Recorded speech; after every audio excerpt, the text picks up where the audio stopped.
To be very honest, we have the illusion of freedom. When one cannot state or quote a passage from the Bible without criticism or retaliatory behavior, it makes you ask, are we really free? Seriously. A quote or a passage from the Bible. What did Candace Owens say wrong? It's like, what? Well, I'm just confused as to what she said wrong. What is also troubling to me is to see the amount of skin folk that's pretty much celebrating what happened to her.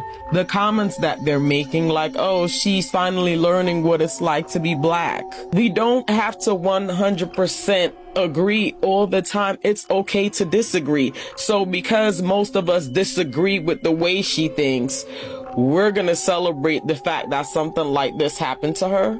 To be honest, I did not like Candace Owens at first. But when I started to listen, I heard her loud and clear. We are not victims. We don't need handouts. We are capable of doing extraordinary things. I hope one day we will all pay attention to the message and not the messenger. There's a guy on here that I follow. His name is CatDad 420, I think 26 or 96. But you guys need to go check out his post. It says D&D, and it's about a letter he found, and it's on the internet, and it's about their agenda, and it has something to do with what's going on right now. Y'all will be surprised what you learn. The way that you and Ben Shapiro are able to disagree, but then I guess still have a business relationship. Because I saw him recently tell you, I think it was maybe a few months ago, he told you to quit over your Israel coverage, your Palestine-Israel coverage.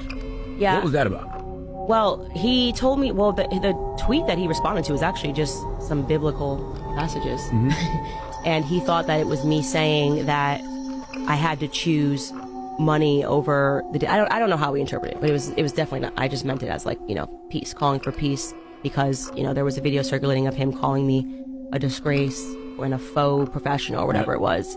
And I decided to choose peace. And then when I chose peace, he responded to the peace with not peace. So why wouldn't he just fire you? Well, as I explained on Tucker Carlson's show, like, Ben doesn't have the power to fire me.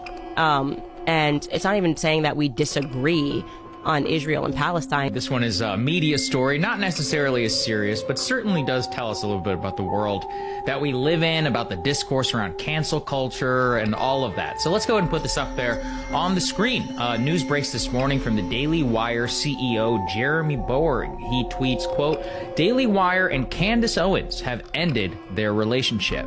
So this comes after a lot of internal consternation between Candace Owens and Ben Shapiro that has exploded in the open after October the 7th. Candace has been quite vocal in an anti-war stance both on Ukraine and has carried over a lot of that consistency to the war between Israel and Gaza. She's been particularly outspoken about civilian casualties in Gaza and has also been against sending U.S. weapons to Israel. Now, obviously, this all broke out into the open. You'll recall a few months ago when Ben Shapiro was asked on camera and called her comments about Israel, quote, disgraceful. This led to a public spat between the two in which Ben replied to her and said, Candace, you are welcome to quit at any time. There's some speculation that might have been to involve having to pay her out of her contract.